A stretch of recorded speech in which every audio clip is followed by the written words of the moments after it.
আল্লাহ পাক দিলেন লাগায় আগুন। অবাস্তব না বাস্তব? কেমন আগুন লাগাইলেন? আল্লাহ ঢিল দেন, ছাড় দেন, ছেড়ে দেন না।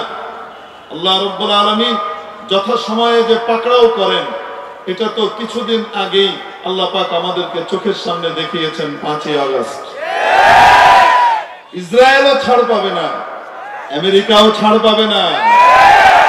যারা তাদেরকে তাদের পণ্য কিনে, টাকা দিয়ে, তাদের জিনিসপত্র কিনে, তাদের কোম্পানির মাল কিনে মুসলিম নিধনের দান বাক্সে টাকা দেয়, পরোক্ষভাবে ওদেরকে টাকা যোগান দেয়, পাকড়াও কিন্তু তাদেরকেও হতে হবে। এত সহজে ছাড় না। ফিলিস্তিন আক্রান্ত হলে, কাশ্মীর আক্রান্ত হলে, সিরিয়া আক্রান্ত হলে যদি বাংলাদেশের মুসলমানের বা কোন মুসলমানের অস্থিরতা, পেরেশানি, ব্যাকুলতা না আসে, তাহলে বুঝতে হবে যে সে মুখে মুসলমান, দাবিতে মুসলমান, এখনো পর্যন্ত মুসলিম বডির অংশ হতে পারে নাই। আমেরিকার ক্যালিফোর্নিয়ায় কি হয়েছে? আগুনটা কেমন দেখে নিয়েন। তারা বুঝতে পারছে না এই আগুন হলো কিভাবে, গোটা শহর পুড়ে যাচ্ছে। সুবহানাল্লাহ। আল্লাহ পাকড়াও করেন কি করেন না? ধরা শুরু হয়েছে বাংলাদেশ থেকে, স্টার্ট লাথি মেরে বাই, তারপরে সিরিয়া থেকে ধুম, একটা করে শুরু হয়েছে। ইনশাআল্লাহ তাআলা বেশি দিন লাগবে না, পাশের লেদা লেদি যা আছে সেগুলিও যাইব। চিন্তা করবেন না, লাভ ফাল বেশি দিন নাই। আমেরিকাকে কেউ পাকড়াও করতে পারে না। বলেছিল না দম্ভ ভরে ফিলিস্তিনকে বোমা মেরে ধুলোয় মিশিয়ে দেওয়া হবে। আল্লাহ পাক বোমা মেরে, আগুন মেরে, জ্বালিয়ে জ্বালিয়ে পুড়িয়ে মারবি তো দেখ আগুন কেমনে আমি লাগাই। আগুন আগুন নিভাতে পারছে না। কোকা কোলা, ফান্টা, স্প্রাইট কিনলে পানি, পেপসি, মিরিন্ডা, তারপরে মাউন্টেন ডিউ, তারপরে 7 আপ, এবং ওদের পানি আছে কি অ্যাকুয়াফিনা, এবং ওদের অন্য কি আছে, আবার প্রোডাক্টও আছে পেপসিকো নামে। যেমন কুরকুরি চিপস আমরা খুব খাই, এটা ওদের কোম্পানির। এটা হলো ওদের একটা বড় বিকাশ অ্যাকাউন্ট। তো বিকাশ অ্যাকাউন্ট মানে আপনি বিকাশ অ্যাকাউন্টে এখান থেকে টাকা জমা দেন, টাকা পায় কই? অন্য জায়গায় গিয়ে টাকাটা পায়, ঠিক না? টাকা এখান থেকে সরাসরি যেতে আপনি দেখেন না, আপনি এখানে দেন, বিভিন্ন হাত ঘুরে জায়গা মতো ওইখানে গিয়ে টাকা উঠো, ঠিক কি না? আপনি কিন্তু দেখতে পাচ্ছেন। আমি এই জন্য এদের এই কোম্পানিগুলোকে আমি বলি এটা হলো জায়নবাদী ইহুদিদের বিকাশ অ্যাকাউন্ট। বড় বড় অ্যাকাউন্ট তাদের এখানে খোলা আছে। তার ভিতরে এই যে পেপসি কোম্পানি, আমি আপনি পেপসি খাই, আমি আপনি কোকা কোলা এবং তাদের প্রোডাক্ট খাই। টাকাটা দেই কাকে? ছোট দোকানদারকে। ছোট দোকানদার দেয় বড় দোকানদারকে, সে দেয় ডিলারকে, সে দেয় এদেশে যে কোম্পানির মালিক আছে, তামানি বেভারেজ অথবা এই টাইপের নাম দিয়ে যে মালিক আছে, সেই মালিকের কাছে। ওই মালিক বাৎসরিক লাভের অংশ সে পাঠায় মূল কোম্পানিকে। বুঝাতে পেরেছি? ঠিক এইভাবে কয়েক হাত ঘুরে আমার আপনার টাকা ওদের কাছে গিয়ে পৌঁছে, এবং তারা শক্তিশালী হয়, আমাদেরকে মারে। ইউনিলিভার কোম্পানি, ওদের একটা বড় বিকাশ অ্যাকাউন্ট মনে করেন। ইউনিলিভার কোম্পানির কি নাই আপনি দেখেন, Lux, Wheel, Rin, Surf Excel, তারপরে ডাভ নামে যা আছে, ডিওভি, এর যত প্রোডাক্ট আছে, লোশন, সাবান, এসব যা আছে এগুলো সব ইউনিলিভারের। ইউনিলিভার হলো এদের সবচেয়ে বড় বিকাশ অ্যাকাউন্ট এদেশে। এদের এই প্রোডাক্টগুলো আমি আপনি কিনি, ছোট দোকানদার, বড় দোকানদার, ডিলার, এদেশের মালিক, তারপরে এখান থেকে কার কাছে? মূল কোম্পানির কাছে তাদের লভ্যাংশ পাঠাই দেওয়া। এভাবে আমি আপনি টাকা দিয়ে ওদেরকে শক্তিশালী করছি। আর এই শক্তিশালী হওয়ার পরে তারা আমার ভাই বোনকে মারছে, হত্যা করছে, আমার আপনার শিশুকে হত্যা করছে। ওই হত্যাকাণ্ডের ভিতরে আমি আপনি অংশগ্রহণ করছি। মেরে মুহতারাম দোস্ত, এটা মুসলমান হিসেবে চিন্তা করা উচিত। যে কোক, পেপসি এবং ওদের প্রোডাক্ট, যেমন নেসলে কোম্পানির যা আছে, কিটক্যাট চকলেট থেকে শুরু করে নেসলে কোম্পানির যা কিছু আছে, এগুলো ওদের। Pizza Hut, burger king, KFC, এগুলো সব কাদের? ওদের। বাটা, এগুলা কার? ওদের। এগুলা কি কি আছে প্রোডাক্ট আপনারা খুঁজে বের করতে পারবেন, যেগুলোর দ্বারা জায়নবাদী ইহুদিরা লাভবান হয়, অর্থনৈতিক ভাবে মোটা সোটা হয়, শক্তিশালী হয়, আর আমাদের মুসলমানকে মারে। আপনি যদি শুধু এই কথা ভাবি যে আমি আপনি কোক, পেপসি না খেলে মারা যাব না, কিন্তু আমি আপনি খেলে আমার আপনার ভাই আর বোন আর ছোট বাচ্চাটা মারা যাবে, তাহলে খোদার কসম ওদিকে তাকালে ঘৃণা আসবে, খেতে মন চাইবে। মুসলমান নির্যাতিত হয়, মুসলমান নিপীড়িত হয়।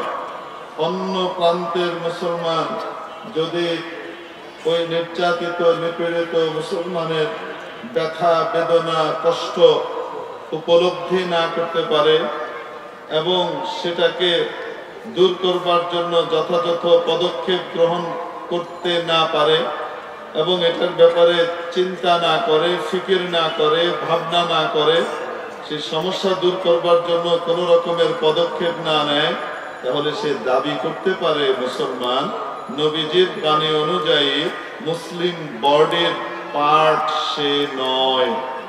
রাসূল পাক সাল্লাল্লাহু আলাইহি ওয়াসাল্লামের মুবারক ইরশাদ, আল মুসলিমুনা কাজাসাদিন ওয়াহিদ, সমস্ত মুসলমান এক শরীরের মতো।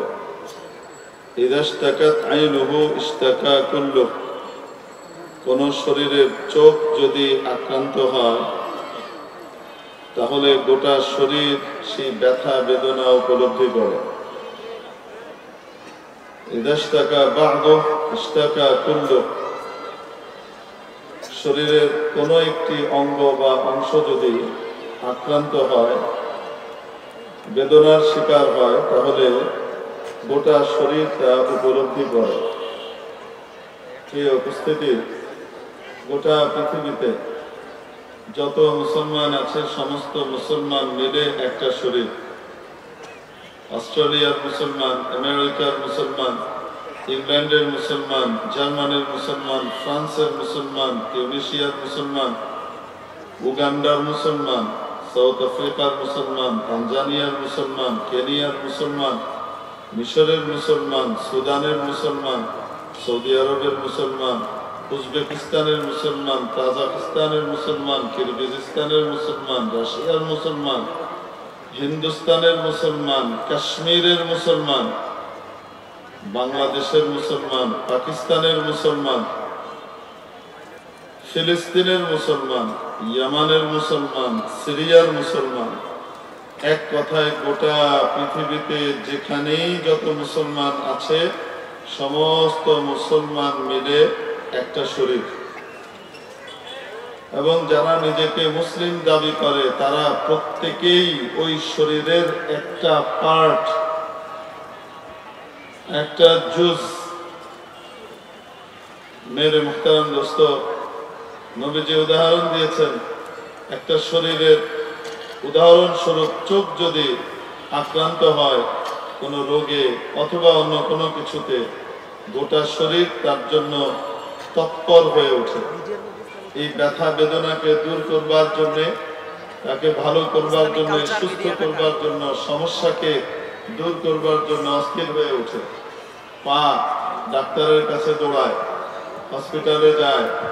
মুখ, চোখের সমস্যা অবলীলায় ডাক্তারের কাছে বলতে থাকে প্রাঞ্জল ভাষায়, খুলে খুলে।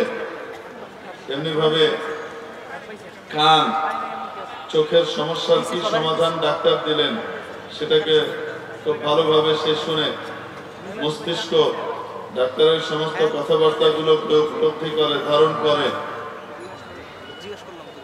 এমনি ভাবে মুখ সেই ওষুধ পেটের ভিতরে দিয়ে পেট সেটাকে হজম করে, যকৃতের মাধ্যমে সহি ডিস্ট্রিবিউশন করে গোটা শরীরের ভিতরে ছড়িয়ে দিয়ে চোখের সমস্যাকে দূর করবার জন্য চেষ্টা করে। শরীরের প্রতিটি অঙ্গই তৎপরতার ভিতরে লেগে যায় কিভাবে এই সমস্যা দূর করা যাবে, এবং সে অস্থির হয়, সে পেরেশান হয়, কার্যকর পদক্ষেপ নেবার জন্য সে ব্যাকুল হয়ে ওঠে। প্রিয় উপস্থিতি, ঠিক তেমনি ভাবে পৃথিবীর কোনো একটা অংশে যদি মুসলমান আক্রান্ত হয়, মুসলমান নির্যাতিত হয়, মুসলমান নিপীড়িত হয়, অন্য প্রান্তের মুসলমান যদি ওই নির্যাতিত নিপীড়িত মুসলমানের ব্যথা বেদনা কষ্ট উপলব্ধি না করতে পারে এবং সেটাকে দূর করবার জন্য যথাযথ পদক্ষেপ গ্রহণ করতে না পারে এবং এটার ব্যাপারে চিন্তা না করে, ফিকির না করে, ভাবনা না করে, সেই সমস্যা দূর করবার জন্য কোনো রকমের পদক্ষেপ না নেয়, তাহলে সে দাবি করতে পারে মুসলমান। নবীজির বাণী অনুযায়ী মুসলিম বডির পার্ট সে নয়। নিজেকে সে মুসলমান দাবি করতে পারবে, কিন্তু আসলে মুসলমানদের যে বডি নবীজি বলেছেন গোটা পৃথিবীর মুসলমান এক শরীরের মতো, আর আমরা প্রত্যেকেই সেই শরীরের অংশ। ফিলিস্তিন আক্রান্ত হলে, কাশ্মীর আক্রান্ত হলে, সিরিয়া আক্রান্ত হলে যদি বাংলাদেশের মুসলমানের বা কোনো মুসলমানের অস্থিরতা, পেরেশানি, ব্যাকুলতা না আসে, তাহলে বুঝতে হবে যে সে মুখে মুসলমান, দাবিতে মুসলমান, এখনো পর্যন্ত মুসলিম বডির অংশ হতে পারে নাই। এটাই বাস্তবতা। মেরে মুহতারাম দোস্ত, ফিলিস্তিনিদের উপরে কি যাচ্ছে প্রায় ৭৬ বছর যাবত, সেটা আমার আপনার কাছে গোপন নয়, কেউ কাউকে বলারও দরকার নেই। এই চরম ঠান্ডার মধ্যে সেখানে বৃষ্টিপাত হচ্ছে। যারা 15 তলা, 16 তলা, 10 তলা, 11 তলা বাড়ির মালিক ছিল, তাদের ঘর বাড়িগুলোকে ধূলিসাৎ করে দিয়ে, মাটির সাথে মিশিয়ে দিয়ে তাদেরকে আসহাবুল মুখাইয়ামাত বানানো হয়েছে, তাদেরকে রিফিউজি বানানো হয়েছে, নিজ দেশে পরবাসী বানানো হয়েছে, তাদেরকে তাঁবুর ভিতরে থাকতে বাধ্য করা হয়েছে। যে সকল বাচ্চারা, যাদের বাবা মারা পৃথিবীর বিভিন্ন দেশে সাহায্য করত, গরিব মানুষকে টাকা দিত, খাওয়া পড়ার জন্য ব্যবস্থা করত, আজকে তারা এক বাটি সরিদ আর ডাল নেবার জন্য হুড়োহুড়ি করে, লড়াই করে। লড়াই করে মানে হুড়োহুড়ি করে, যদি শেষ হয়ে যায় তাহলে পুরো বেলা তো আমার বাচ্চাগুলা না খেয়ে থাকবে। এতটুকু ব্যবস্থাও তাদের কাছে নাই। নিত্যদিন দৈনন্দিন আমরা সেই ছবিগুলো দেখছি। অদ্ভুত বিষয় হলো, এই বাচ্চাগুলো মারা বাবারা যখন নাকি লাইনে দাঁড়িয়ে সাহায্য নিতে গেছে, ত্রাণ নিতে গেছে, টার্গেট করে সেখানে মিসাইল মেরে তাদেরকে হত্যা করা হয়েছে। এই নৃশংসতার শেষ কোথায়? মনে রাখতে হবে, সমস্ত জুলুমের উপরে কিন্তু একজন আছেন। কেউ কেউ সরাসরি জুলুম করছে, যেমন ইসরায়েল, আমেরিকা সরাসরি জুলুম করছে, সরাসরি এই জুলুমে অংশ নিচ্ছে। আর কেউ কেউ নিজের অজান্তে অথবা জেনে শুনে অর্থনৈতিক শক্তি বৃদ্ধির মাধ্যমে, শত্রুকে অর্থ যোগান দেবার মাধ্যমে মুসলিম নিধনের কাজের মধ্যে এই জুলুমে অংশগ্রহণ করছে। মেরে মুহতারাম দোস্ত, যে যে পরিমাণ অংশগ্রহণ করবে তার জন্য তার বরাদ্দ ঠিকই আসবে। ইন্নাল্লাহা ইউমহিল ওয়ালা ইউহমিল, আল্লাহ ঢিল দেন, ছাড় দেন, ছেড়ে দেন না। আল্লাহ রাব্বুল আলামিন যথাসময়ে যে পাকড়াও করেন, এটা তো কিছুদিন আগেই আল্লাহ পাক আমাদেরকে চোখের সামনে দেখিয়েছেন। 5ই আগস্ট যে জগদ্দল পাথর আমাদের উপরে চেপে বসেছিল, এবং এমন এক অনুভূতি সেটআপের মাধ্যমে তৈরি করে ফেলেছিল। কত আন্দোলন, একটার পর একটা ন্যায্য আন্দোলনকে পা দিয়ে পিষে পিঁপড়ের মতো শেষ করে দিয়েছে। যে বা যারা আন্দোলনে গিয়েছে, অধিকারের দাবি তুলেছে, ন্যায় ইনসাফের দাবি নিয়ে সামনে এগিয়েছে, তাদেরকে সাবার করে দেয়া হয়েছে। হাজার হাজার মানুষকে গুম করা হয়েছে, খুন করা হয়েছে, তাদের লাশটা পর্যন্ত তাদের সন্তানকে তাদের স্ত্রীদের কাছে ফিরিয়ে দেওয়া হয় না। তাদের বাবা মাকে সন্তানের মুখটা পর্যন্ত শেষ দেখবার সুযোগটাও তাদেরকে দেওয়া হয় নাই। অবাস্তব না বাস্তব? আদেশ করে, সরাসরি তত্ত্বাবধান করে, গুম করে, খুন করে, পুরনো শাড়ি পরে আবার সান্ত্বনা দেওয়ার নাটক মঞ্চস্থ করেছে। কিসের অস্কার পুরস্কার দেওয়া হয়? যারা নাকি খুব ভালো অভিনয় করে তাদেরকে নাকি একটা আন্তর্জাতিক পুরস্কার দেয়, সেটার নাম নাকি অস্কার। আমার তো মনে হয় এই গত 16 বছরে প্রতিটা বছর অস্কার পাওয়ার উপযুক্ত আমাদের সাবেক মাননীয় প্রধানমন্ত্রী ছিলেন। কি বলেন আপনারা? এরকম বিশ্ব অভিনেত্রী আমাদের দেশে থাকা অবস্থায় আবার আমরা মনে করি যে সংস্কৃতির দিক থেকে আমরা পিছিয়ে আছি, আমাদেরকে আরো অভিনয় করতে হবে। এত বড় সেরা অভিনেত্রী গোটা পৃথিবীতে দ্বিতীয়টি খুঁজে পাওয়া যাবে? বাস পোড়ানোর আদেশ করে, মানুষ পুড়িয়ে হত্যা করে, তারপরে আবার ওই পুরা দগ্ধ মানুষগুলোকে দেখবার জন্য নিজের নামে তৈরি করা বার্ন ইউনিটে গিয়ে সেখানে আবার চোখের পানিও মুছে, রস রেডি থাকে, এখানে টিক পারলেই বের। এরকম শ্রেষ্ঠ অভিনেত্রী আপনি কোথায় পাবেন? অবাস্তব না বাস্তব? বাস্তব কথা বললে আবার অনেকের খুব গায়ে লাগে, খারাপ লাগে। উপরে ইসলাম কিন্তু ভিতরে ভিতরে ইন্ডিয়ান চেতনা নিয়ে ঘুরে, তাদের বেশি গায়ে লাগে। এই সমস্ত কথা কইলে তখন আবার তাদেরকে বলে এরা গতানুগতিক বক্তা। বুঝেন নাই মনে হয়? আছে না নাই? হ্যাঁ, ভিতরে ইন্ডিয়া প্রীতি নিয়ে ঘুরে বেড়ায়, আর উপরে আলেমদের সাথে থাকে। কেন? আলেমদের সাথে বলে জি জি আসি। কি কারণে? নাহলে তো ডান্ডা খাবে। ভুল বলছি? খারাপ লাগছে আপনাদের? বাস্তব সত্য গুলা কিন্তু শুনতেই হবে। দাওয়াত দিচ্ছেন কেন? যেহেতু দিচ্ছেন, অতএব গায়ে লাগলেও একটু শুনতেই হবে। সুবহানাল্লাহ, মানে একটার পর একটা জিনিস বেরিয়ে আসছে, তাই না? আসছে না? আসছে না? দেশপ্রেমিক 57 জন অফিসারকে, দেশপ্রেমিক 57 জন অফিসারকে, আর্মি অফিসারকে, সিনিয়র অফিসারকে হত্যা করে গোটা সেনাবাহিনীর চেতনাকে পঙ্গু করে দেওয়া হয়েছে। কাকে খুশি করার জন্য? প্রতিবেশীকে খুশি করার জন্য। ঠিক না? থাকতে পেরেছে তো? কত চেষ্টা! আল্লাহু আকবার। যারা সত্য কথা বলেছে, যারা মূর্তির বিরুদ্ধে বলেছে, যারা হকের দিকে আহ্বান করেছে, তাদেরকে ধরে ধরে সব জেলে পড়েছে। বুঝতে পারেন মনে হয়? কোথায় পড়েছে? ভেতরে জেলে পড়েছে। অমুক আসতে পারবে মাহফিলে, অমুক আসতে পারবে না। আমাদের অমুককে প্রধান অতিথি না করলে মাহফিল হবে না, এরকম মনে হয় যাই নাই। কি বলেন আপনারা? যারা বাধা দিয়েছিল তাদেরকে এখন বাটি চালান দিয়ে খুঁজে পাওয়া যাচ্ছে না। যাদেরকে বাধা দিয়েছিল তারা বহাল তবিয়তে বাংলাদেশেই আছে। ঠিক কি? কুদরতটা কার? আস্তে বলুন কার?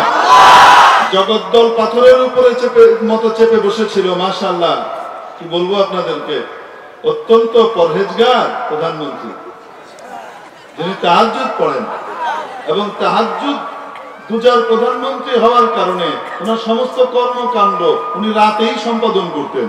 2018-তে রাতের তাহাজ্জুদই ভোট করে কি করে গেছে, ক্ষমতায় চলে গেছে।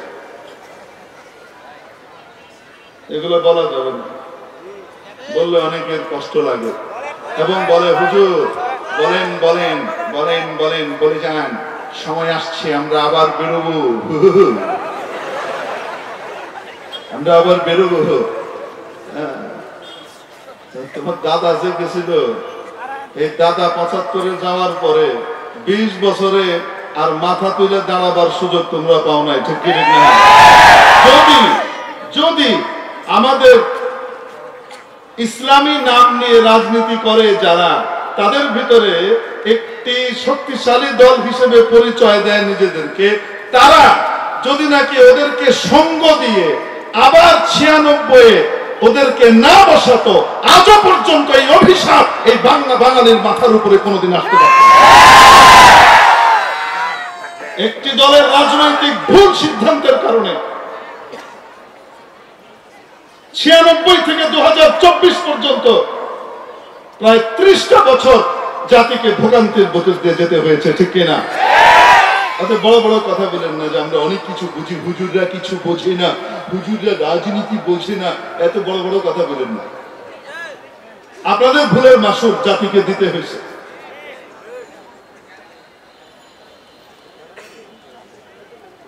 যাই হোক, এখন তো হুজুর শত্রু তো আরো একটা পয়দা করলো। কোন শত্রুতা নয়, সতর্ক করা, নতুন করে আবার কোন ভুল করেন না, যে ভুলের কারণে বিতাড়িত পরাজিত শক্তি আবার পুনর্বাসিত হবার সুযোগ পায়, তাহলে কিন্তু জাতি ক্ষমা করবে না কাউকে। কোন কোন দলের মাশাআল্লাহ দেখা যাচ্ছে কাউকে কাউকে যে উপরে যাবার আশায়, ক্ষমতাটা একটু দ্রুত পাওয়ার আশায়, মানে একটু সবর হচ্ছে না, ক্ষমতা তো আসবেই।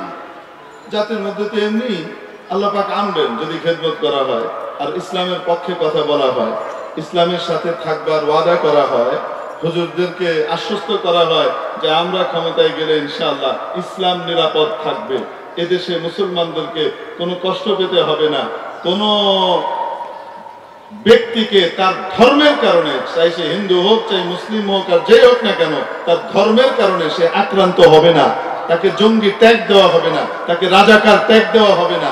এই ধরনের ঘোষণাপত্র যদি ঠিকঠাক মতো দেয় তাহলে মুসলমান চিন্তা করবে যে অমুককে দেওয়া যায় কি যায় না, ঠিক কিনা?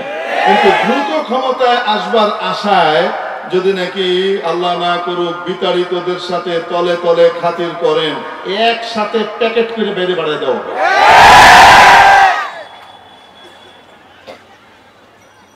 বিজাতীয়দের পার্শ্ববর্তীদের এজেন্ডা এখানে বাস্তবায়নের সুযোগ দেওয়া ইনশাআল্লাহ। আপনারাই বলেন ইনশাআল্লাহ। আল্লাহ চায় তো সতর্ক থাকবো তো ইনশাআল্লাহ। তো মাওলা পারেন কি পারেন না? আল্লাহর পাওয়ার নাই। 16 বছর এমন ভাবে গিয়েছে। আরে ভাই, কত আন্দোলন হইলো, আইলো আর গেল এই 16 বছরে, সব আন্দোলন হ্যান্ডেল করে ফেলা, শেষে যেটা হচ্ছিল ওইটাও হ্যান্ডেল করে ফেলতো। কিন্তু আল্লাহ পাকের প্ল্যান একটা আছে, ইন্নাহুম ইয়াকিদুনা কাইদা, ওরা প্ল্যান করে, ষড়যন্ত্র পাকায়, ওয়া আকিদু কাইদা, I have also a plan, আমারও কি আছে? প্ল্যান আছে, পরিকল্পনা আছে। আর আমি যেহেতু মাস্টার প্ল্যানার, অতএব আমার প্ল্যানের আওতায় তোমরা লাফালাফি করো, তোমাদের লাফালো আমার প্ল্যানের অংশ। এটা বুঝাবার জন্য আল্লাহ পাক চিন্তা করে দেখেন, যেই অস্ত্র আর হাতিয়ার ব্যবহার করে হাজার হাজার মানুষকে গুম খুন করেছে, হাজার হাজার মানুষকে জেলখানায় পড়েছে, হাজার হাজার মানুষকে দেশ ছাড়া করেছে, যাকে যা ইচ্ছা তাই করেছে, চাকরিচ্যুত করেছে এবং যাকে ইচ্ছা ফাঁসিতে চড়িয়েছে, যে অস্ত্রটা ব্যবহার করে সেই অস্ত্রের নাম কি বলেন তো? রাজাকার। কোন অস্ত্র ব্যবহার করে? রাজাকার অস্ত্র।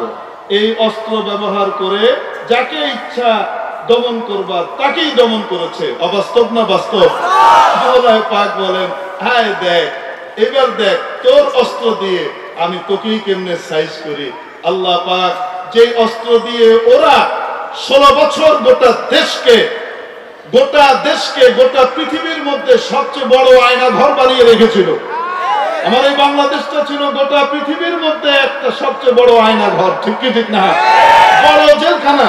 এই দেশটাকে যা বানিয়ে রেখেছিল আল্লাহ পাক সেই শব্দ আর সেই অস্ত্র দিয়ে লাথি মেরে বিদায় করে এর কোলে বহাই দিছে। যেহেন থেকে আইছিল ওহিনে পাঠাই দিছে। যার গোলামি আর দাসত্ব করত সেই মনিবের কাছে গিয়ে আশ্রয় নিচ্ছে, ঠিক কি বলেন তো দেখি? আন্দোলন তৃণমূল কত হয়েছিল? ওরা তো আন্দোলনের নাম ছিল যে আমাদের কোটার একটু সংস্কার হয়ে গেলে হইল, আচ্ছা সংস্কার করছি বা করব বা কিছু একটা হইলে হইতো। তা না করে একটা পর্যায়ে কি বললো বলেন তো, মনে আছে? মুক্তিযোদ্ধারের ছেলেপেলেরা সব মেধাহীন আর ওই রাজাকারের বাচ্চার নাতিপুতিরা সব মেধাবী। পাপ্পা আর যায় আল্লাহ পাক দিলেন লাগায় আগুন। অবাস্তব না বাস্তব? কেমন আগুন লাগাইলেন? যে রাজাকারের ঘৃণা বহায় দিয়েছিলেন, যেই কেন্দ্রগুলোর ভিতরে বসে গোটা দেশের ভিতরে অপপ্রচার আর সাংস্কৃতিক আগ্রাসন চালিয়েছিলেন, সেখানকার বাচ্চারা এই স্লোগান দিয়েছে, তুমি কে আমি কে। প্রাউড ফিল করে কইছে, তুমি কে আমি কে। কে বলেছে? কে বলেছে? হয়েছে না হয় নাই? ঝেঁটিয়ে বিদায় আল্লাহ করতে পারেন কি পারেন না? করে দেখিয়ে দিয়েছেন। অতএব আমরা ওদেরকে খেদায় দিছি তাহা নয়, মাওলায়ে পাক লাথি মেরে বের করেছেন, তার আলামত আমাদেরকে দিয়ে দিয়েছেন। বড় অস্ত্র লাগে না, আমি তার অস্ত্র দিয়ে তাকে পিটাই দেব। এই যে দেখ, আল্লাহ পাকরাও করেন কি করেন না? সাময়িক ভাবে ছাড় দেন, ফাইনালি কিন্তু ধরেন। সাময়িক ছাড় দেন, ফাইনালি ধরেন। যখন ধরার তখন ধরবেন। ইসরায়েলও ছাড় পাবে না, আমেরিকাও ছাড় পাবে না। যারা তাদেরকে তাদের পণ্য কিনে টাকা দিয়ে, তাদের জিনিসপত্র কিনে, তাদের কোম্পানির মাল কিনে মুসলিম নিধনের দান বাক্সে টাকা দেয়, পরোক্ষভাবে ওদেরকে টাকা যোগান দেয়, পাকড়াও কিন্তু তাদেরকেও হতে হবে। এত সহজে ছাড় না। ধরা শুরু হয়েছে সিরিয়ালি। আজকে আমেরিকাতে আপনারা কালকে সকালে পত্রিকায় দেখবেন বিশাল করে, আর রাতে ইনশাল্লাহ নেটে দেখতে পাবেন, সব দিয়ে নেবেন। আমেরিকার ক্যালিফোর্নিয়ায় কি হয়েছে? আগুনটা কেমন দেখে নিয়েন। তারা বুঝতে পারছে না এই আগুন হলো কিভাবে, গোটা শহর পুড়ে যাচ্ছে। সুবহানাল্লাহ।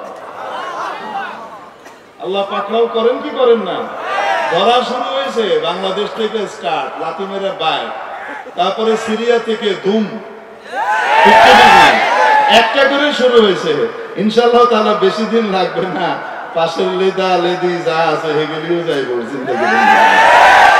লাভ ফাল বেশি দিন নাই। আমেরিকাকে কেউ পাকড়াও করতে পারে না। বলেছিল না দম্ভ ভরে ফিলিস্তিনকে বোমা মেরে ধুলোয় মিশিয়ে দেওয়া হবে। আল্লাহ পাক বোমা মেরে আগুন মেরে জ্বালিয়ে জ্বালিয়ে পুড়িয়ে মারবি তো দেখ আগুন কেমনে আমি লাগাই। আগুন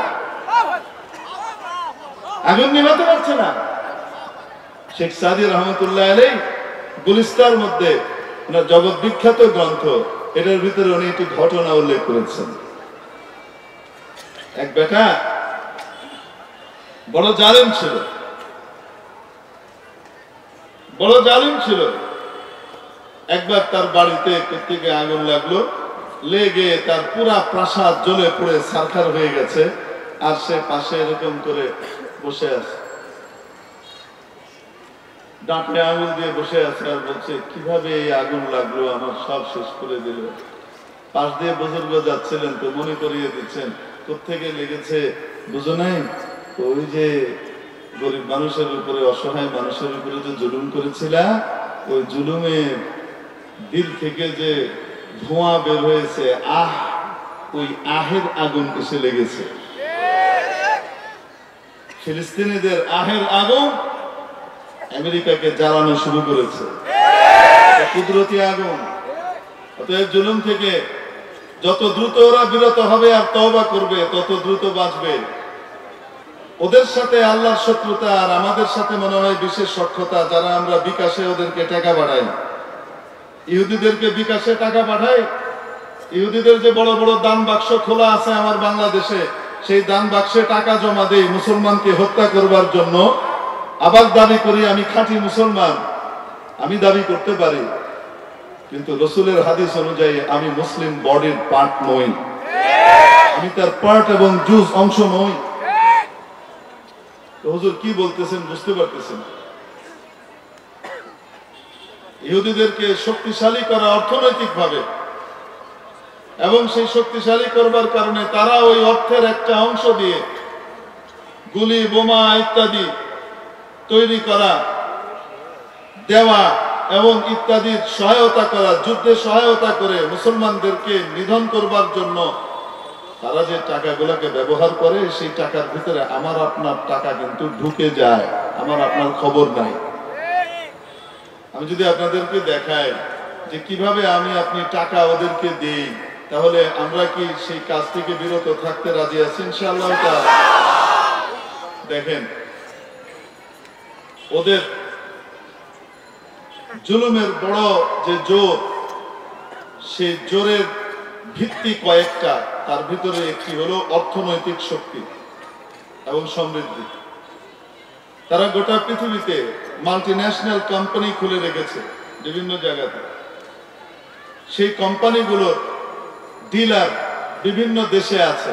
ওই দেশের মালিকই, ওই দেশের ফ্যাক্টরির মালিক, কিন্তু ওদের নাম, লোগো এবং ওদের কোম্পানির ফর্মুলা ব্যবহার করার কারণে যা লাভ হয়, সেই লাভের একটা অংশ মূল কোম্পানিকে তারা দিতে হয়, তারা দেয়।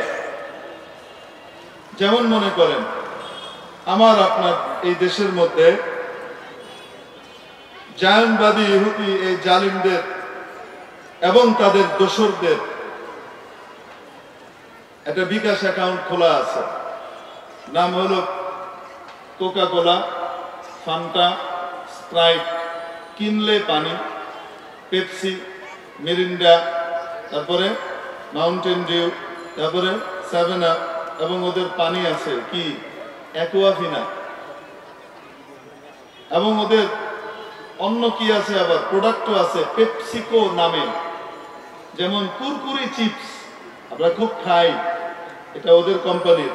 এটা হলো ওদের একটা বড় বিকাশ অ্যাকাউন্ট।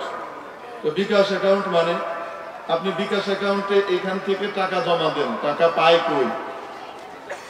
অন্য জায়গায় গিয়ে টাকাটা পায়, ঠিক না? টাকা এখান থেকে সরাসরি যেতে আপনি দেখেন না, আপনি এখানে দেন, বিভিন্ন হাত ঘুরে জায়গা মতো ওইখানে গিয়ে টাকা উঠে, ঠিক কি না? আপনি কিন্তু দেখতে পাচ্ছেন। আমি এই জন্য এদের এই কোম্পানিগুলোকে আমি বলি এটা হলো জায়নবাদী ইহুদিদের বিকাশ অ্যাকাউন্ট।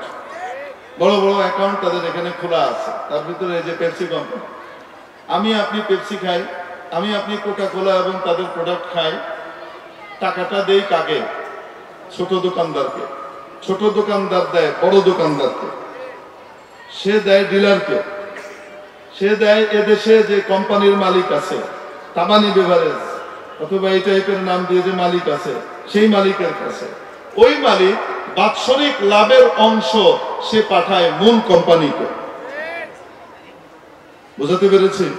ঠিক এইভাবে কয়েক হাত ঘুরে আমার আপনার টাকা ওদের কাছে গিয়ে পৌঁছে, এবং তারা শক্তিশালী হয়, আমাদেরকে মারে। ইউনিলিভার কোম্পানি,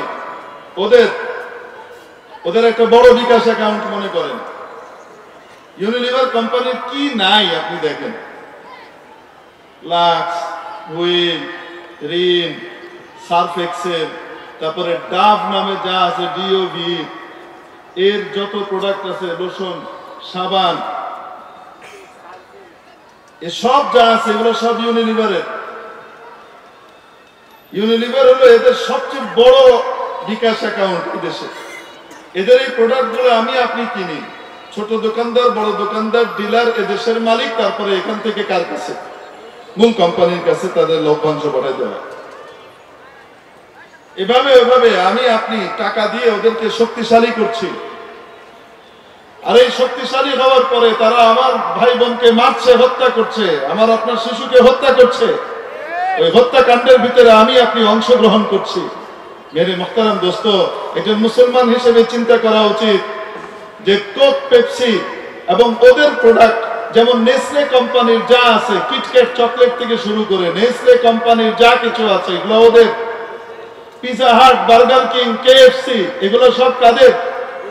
ওদের। বাটা, এগুলা কার? ওদের। এগুলা কি কি আছে প্রোডাক্ট আপনারা খুঁজে বের করতে পারবেন, যেগুলোর দ্বারা জায়নবাদী ইহুদিরা লাভবান হয়, অর্থনৈতিক ভাবে মোটা সোটা হয়, শক্তিশালী হয়, আর আমাদের মুসলমানকে মারে। আমি আপনি যদি শুধু এই কথা ভাবি যে আমি আপনি কোক, পেপসি না খেলে মারা যাব না, কিন্তু আমি আপনি খেলে আমার আপনার ভাই আর বোন আর ছোট বাচ্চাটা মারা যাবে, তাহলে খোদার কসম ওদিকে তাকালে ঘৃণা আসবে, খেতে মন চাইবে। আমি আপনি লাক্স ব্যবহার না করলে, আমি আপনি লাইফ বয় ব্যবহার না করলে, ইউনিলিভারের প্রোডাক্ট ব্যবহার না করলে, আমি আপনি নেসলে কোম্পানির জিনিস ব্যবহার না করলে মারা যাব না। কিন্তু আমি আপনি যদি ব্যবহার করি আমার মুসলিম ভাই বোন মারা যাবে, এই কথা যদি চিন্তা করি তাহলে আর ব্যবহার করতে মন চাবে না, নিজেকে বিরত রাখতে পারবো, ঠিক কিনা? দোস্ত, কার্যকরী পদক্ষেপ নিতে হবে।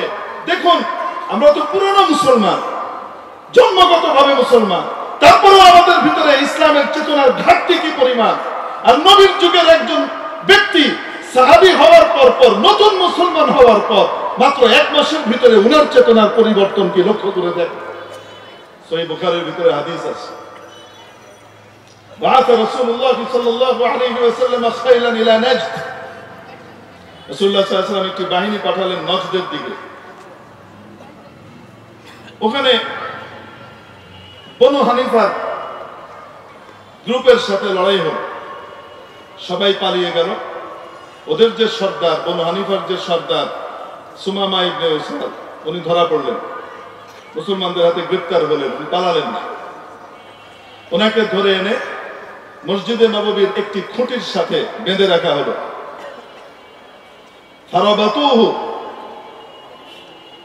তাকে বেঁধে রাখলেন তারা মসজিদের ভিতরে একটি খুঁটির সাথে। রাসূলুল্লাহ সাল্লাল্লাহু আলাইহি সাল্লাম বের হলেন, বের হয়ে জিজ্ঞেস করলেন, মা ইনদাকা ইয়া সুমামা, সুমামা তুমি কি আশা করো? উনি বললেন, ইনদি খায়র, আমি তো ভালোই আশা করি।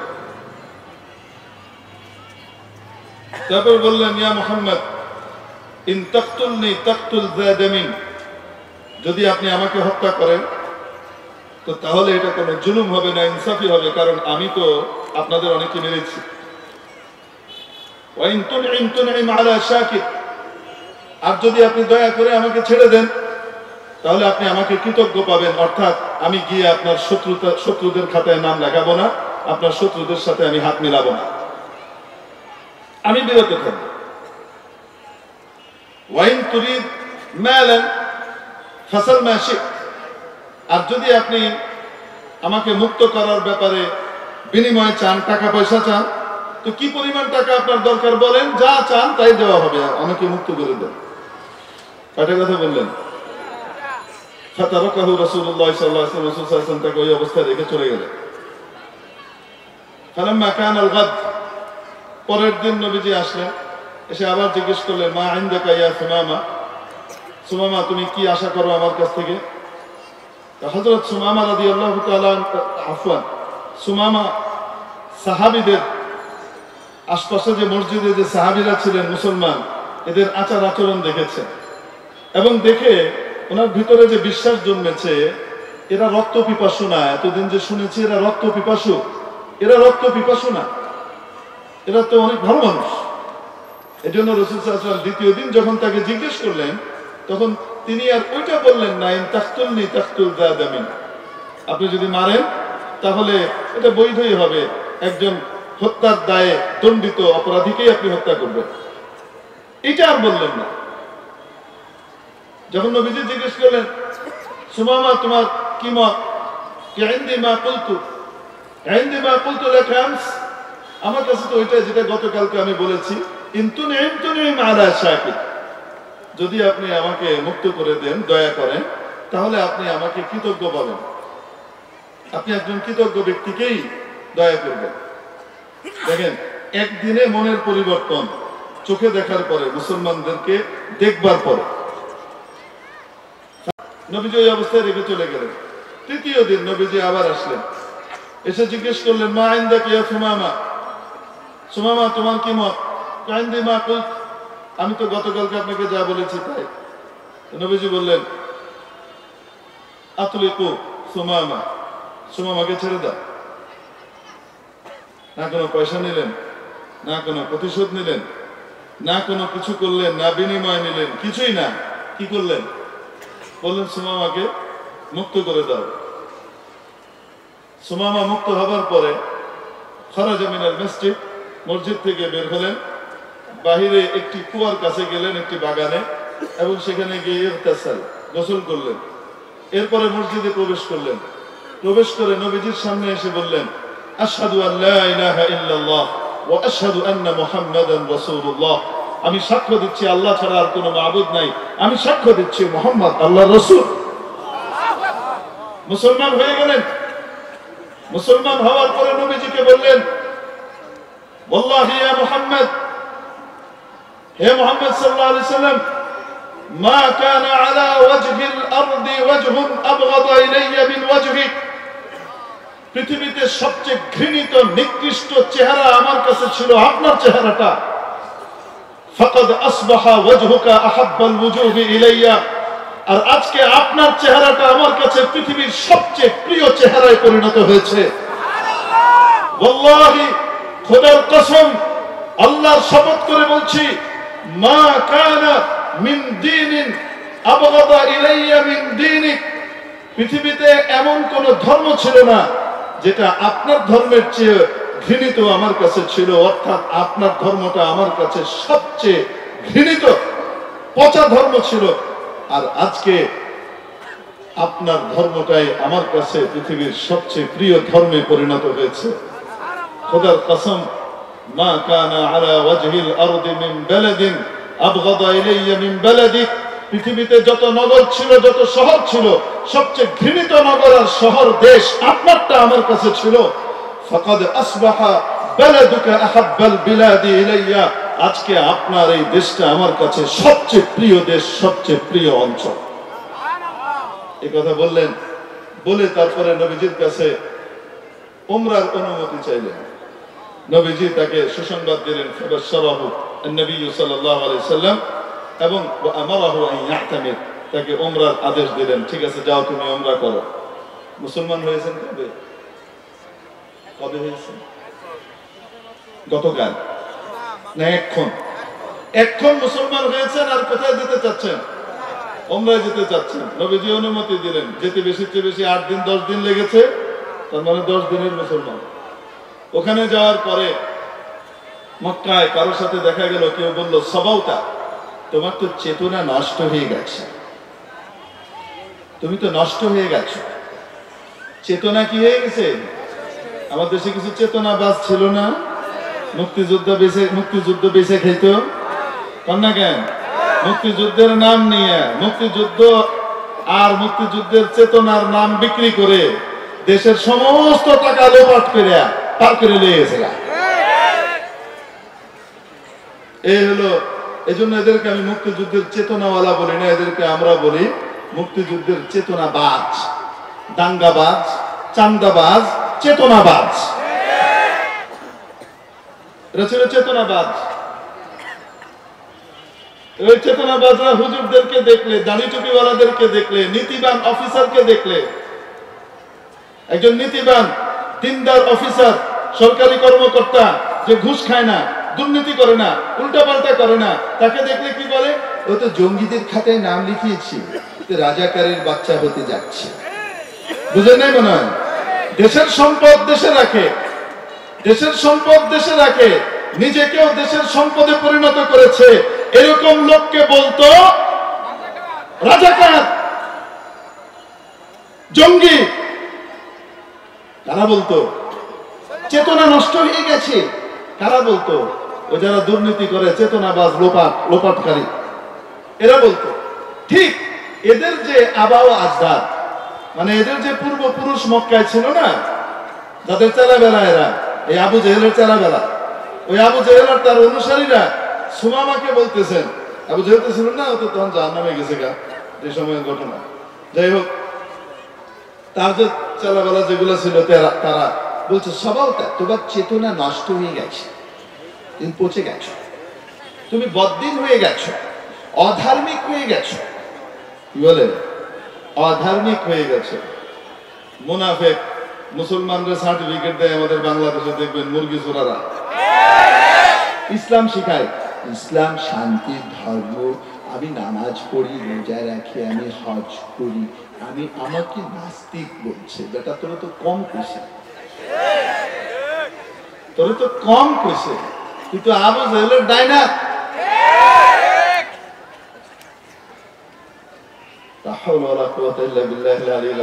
এরা সার্টিফিকেট দিত কে আসল মুসলমান, কে নকল মুসলমান, কে আসল হুজুর, কে নকল হুজুর।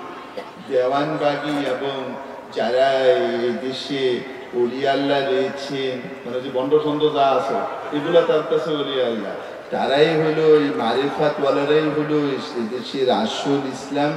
আর এই হেফাজত, তারপরে জামাত হেফাজত, আরো এই মোল্লারা যারা রয়েছে, এরা সব হলো এদেশে বিকৃত ইসলাম প্রচারকারী। এই টাইপের ইচড়ে পাকা মুরগি সোরা এই দেশে ছিল কি ছিল না? ছিল না? আছে তো না? নাই। একদিন আমাদেরকে দেখে খুব হাসতো, আমাদেরকে ওই যে যখন ওই যে জ্যাকেট ম্যাকেট কি কি করায়া একটা ভয়ঙ্কর এক বাপ নিয়ে মাথায় হেলমেট দিয়ে হাতে বেড়ি টেড়ি দিয়ে নিয়ে আসতো, তখন এরা কি করতো? কি করতো? হযরত নূহ আলাইহিস সালাম এই হাসনেওয়ালাদেরকে কইছিল, আচ্ছা ইনতাসখারু মিন্না, আমাদের সাথে খুব মজা করতেছে তো, খুব হাসি বের হয়ে যায়, ফাইন্না নাসখারু মিনকুম কামা তাসখারুন, যেমন আমাদেরকে নিয়ে করতেছো 5ই আগস্টের পরে আমরাও এরকম হাসমু। এটা কিন্তু কোরআনের বাণী। এজন্য ওদের ওই অবস্থা দেখে যদি কারো আনন্দ লাগে তো তাহলে এটা ইসলামের বিপরীত নয়, আইনে কোরআনের মাসালা অনুযায়ী ফিট হয়। ঠিক কি ঠিক না? দোয়া করে আল্লাহ হেদায়েত দেখ, বলেন আমিন। তো বলছিলাম হযরত সুমামা গেলেন আর তাকে বলল তুমি তো নষ্ট হয়ে গেছো। তিনি বলেন বেল আসলামতু মা মুহাম্মাদিন রাসূলিল্লাহ সাল্লাল্লাহু আলাইহি ওয়াসাল্লাম, বরং আমি মুহাম্মদ রাসূলুল্লাহ সাল্লাল্লাহু আলাইহি সাল্লামের সাথে একসাথে আনুগত্য স্বীকার করেছি, আমি মুসলমান হয়েছি। আর মুসলমানিত্বের পরিচয় কি দিলেন জানেন? প্রথম পরিচয় দিলেন ওয়াল্লাহ ওয়াল্লাহ লা ইয়াতিকুম হাব্বাতু হিনতাতিন, লা ইয়াতিকুম হাব্বাতু হিনতাতিন মিনাল ইয়ামামাতি হাত্তা ইয়াতানা ফিহা an-নবী সাল্লাল্লাহু আলাইহি ওয়াসাল্লাম। মক্কায় কি ছিল না? চাষবাস হতো না, ফসল হতো না, জানেন তো আপনারা। তাদের খাদ্যের যোগান হতো বাহির থেকে। কোত্থেকে আসতো? তাদের বেশিরভাগ খাদ্যের চাহিদা পূরণ হতো নাজদ থেকে, ইয়ামামা থেকে। ওখান থেকে খাদ্যের চালান আসতো, তারা খেত, তারা শক্তিশালী হতো, তাদের অর্থনৈতিক শক্তি বৃদ্ধি পেত ইয়ামামার সাথে বাণিজ্যের মাধ্যমে। হযরত সুমামা ওখানে দাঁড়িয়ে বয়কটের ডাক দিলেন, অর্থনৈতিক বয়কট। মাত্র মুসলমান হয়ে এসেছেন, 10 দিনের মুসলমান, ঘোষণা দিলেন বাল আসলামতু মা মুহাম্মাদিন রাসূলিল্লাহ সাল্লাল্লাহু আলাইহি সাল্লাম, বরং আমি তো মুহাম্মদ সাল্লাল্লাহু আলাইহি সাল্লামের সাথে মুসলমান হয়েছি। মুসলমানিত্বের ঘোষণা সামনাসামনি প্রমাণ দিলেন। ওয়াল্লাহি লা ইয়াতিকুম হাব্বাতু হিনতাতিন মিনাল ইয়ামামা হাত্তা ইয়াদানা ফিহা an-নবী সাল্লাল্লাহু আলাইহি সাল্লাম, নবীজি সাল্লাল্লাহু আলাইহি সাল্লাম যতক্ষণ অনুমতি না দিবেন ততক্ষণ পর্যন্ত ইয়ামামা থেকে খাদ্যশস্যের গমের একটা দানা পর্যন্ত তোমাদের এখানে আসবে না। বয়কট। আমাদের ওখান থেকে টাকা খেয়ে দিয়ে মোটা হয়ে ইসলামপন্থীদেরকে মারবা, নবীজির ভালোবাসার মানুষদের সাথে শত্রুতা করবা, সেই সুযোগ আর দেওয়া হবে না। অর্থনৈতিক ধস নামাবার জন্য হযরত সুমামা বয়কটের ডাক দিলেন। সহিহ বুখারীর riwayat, বয়কটের ডাক দেওয়ার পরে যেটা হয়েছে, 6 মাসও যায় নাই, মক্কার ভিতরে এমন দুর্ভিক্ষ দেখা দিয়েছে, তারা ঘাস খেয়েছে, পাতা খেয়েছে, খাবার নাই, বকরির লাদির মতো এদের কি হয়েছে, পায়খানা হয়ে গেছে। তাহলে অর্থনৈতিক বয়কট, এটা কি ইসলাম বিরোধী না ইসলামের পক্ষে? এটা ইসলামের শিক্ষা। আমরা যারা মুসলমান দাবি করি, তাহলে আমরাও ওদের পণ্য বয়কট করলাম। কে কে আমরা ওদের পণ্য বয়কট করলাম? হাত উঠিয়ে দেখাই। লিল্লাহি তাকবীর। আল্লাহ কবুল করেন। হাত নামাই।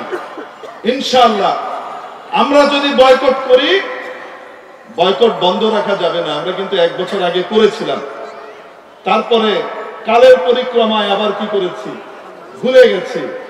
ওদের জুলুম কি বন্ধ হয়েছে? ওদের জুলুম চলমান, ওদের হত্যাকাণ্ড চলমান, ওদের জেনোসাইড গণহত্যা চলমান। আর আমরা আমাদের বয়কটের কথা ভুলে গেলাম, তা তো হতে পারে না। নতুন করে আমরা নুজাদ্দিদু ওহুদানা, আমরা নতুন করে আমরা কি করব, আবার অঙ্গীকার করব ইনশাআল্লাহ তাআলা এখন থেকে ওদের সমস্ত পণ্য ইনশাআল্লাহ বয়কট। যদি ওদের পণ্য বয়কট করে আমরা দেশীয় মাল যেগুলো আছে সেগুলো ব্যবহার করি, তাহলে আমার দেশ সমৃদ্ধ হবে, দেশের টাকা বাইরে যাবে না, অন্য কাউকে দিতে হবে না, আমার দেশের অর্থনৈতিক ভিত মজবুত হবে এবং আমার ঈমান আর ইসলাম সুরক্ষিত হবে, ঠিক কিনা? আমি মুসলিম বডির অংশ হতে পারবো। এখানে ইঁচড়ে পাকা তাসরিফ আনবেন এই বয়ানের পরে, দিনেরা ছাড়বে না, ছাড়ার পরপরই দেখবেন ওখানে কি আসছে। আরো জেলে চারাবেলা আছে না, এরা বেরোবে কাপটার মতো, কাপটা ছিলেন তো কচ্ছপ কাছিম, হযরতওয়ালা কাছিমের মতো টুক করে এরকম করে মাথা বের করে, দেখেন না মাঝে মাঝে, দেখেন না, টুক করে বেনামে একটা অন্য নামে আইডি খুলে তারপরে ফুট করে মাথা উঠে বের করে বলে আগেই ভালো ছিলাম, যেমনি বাড়ি শুরু হয় টুক করে আবার না, এই কাপটার ছাওয়ের মতো। বুঝলেন? এরকম দেখবেন যে আপনার এই আলোচনার পরে কাপটা দেখবেন মাথা বের করবে মুনাফিক, অথবা স্বল্প বুদ্ধির অধিকারী, মুনাফিক না কিন্তু কি স্বল্প বুদ্ধির অধিকারী। সে এখানে একটা প্রশ্ন করবে, কি প্রশ্ন করবে জানেন? ওদের পণ্য বয়কট করবে। হুজুর, যে ইউটিউব যে ফেসবুকের মাধ্যমে আপনারা প্রচার করছেন, ফেসবুক বাদ দেন, ইউটিউব বাদ দেন, এটা দিয়েই তো ওরা সবচেয়ে বেশি কি কামায়, টাকা কামায়, এটা তো আপনি বয়কট করলেন না। তুলনা করে ফেললো ফেসবুক ইউটিউবকে তাদের অন্যান্য মুনতাজাত এবং প্রোডাক্টের সাথে। একটা কথা কোন লাগে আসলে দেশি ভাষায় কি, এক বেটার মামা আছেন কালা, কালা বুঝুন তো, আরে হাট কালা না, কি কালো, কালো কৃষ্ণ বর্ণ। এক বেটার মামা আছেন কালা, হ্যাঁ যারা দেখতো কালা হ্যাঁ মনে করতো হ্যাঁ বাহে সালা, বুঝুন তো। তুলনা করতে গেলে যে কিছু নীতি আছে, মানদণ্ড আছে, সেগুলোর খবর নাই। ফেসবুক আর ইউটিউব এটা হলো ওদের অস্ত্র আর হাতিয়ার, যে হাতিয়ার দিয়ে গোটা পৃথিবীতে তারা ইসলামোফোবিয়া তৈরি করে, ইসলামের ব্যাপারে ভীতি ছড়িয়ে বেড়ায়, ঠিক কিনা? হাতিয়ারটা কাদের? ওদের। ওদের হাতিয়ার দিয়ে আমরা ওদেরকে কি করছি, ঘায়েল করছি। তো এটা তো হলো ওদের অস্ত্র কেড়ে নিয়ে ওদেরকে আক্রমণ করার মতো। আর খাউন দাউন খায়া ওদের পেট ফোলানি, এটা আর ওইটা এক হলো? একজন এসছে আপনাকে মারার জন্য, আপনি তার কাছ থেকে তার হাতিয়ারটা ছিনিয়ে নিয়ে আপনি কি করলেন, তাকে মারলেন। এখন কি আপনি বলবেন আপনি যদি এত ভালো হন তাহলে আপনি একটা হাতিয়ার আবিষ্কার করেন, তারপরে সেই হাতিয়ার দিয়ে ওদেরকে মারেন? ওদের হাতিয়ার দিয়ে ওদেরকে মারবেন কেন? আপনার লজ্জা করি না? বুঝেন নাই মনে হয়? দুইটার পার্থক্য বুঝে আসছে না আসে নাই? তবে হ্যাঁ, মুসলমানদেরও উচিত তারা চেষ্টা করা যেন এই ধরনের বড় বড় কিছু বিষয় তারাও তৈরি করতে পারে, যেগুলোতে মুসলমানরা একচ্ছত্র ভাবে অর্থনৈতিক আয় তাদের ভাবে এবং ওটা দিয়ে ওদেরকে পিটানো যাবে, ঠিক কিনা? আল্লাহ পাক আমাদেরকে আমলে তৌফিক দান করেন। আসসালামু আলাইকুম ওয়া রাহমাতুল্লাহি ওয়া বারাকাতুহু।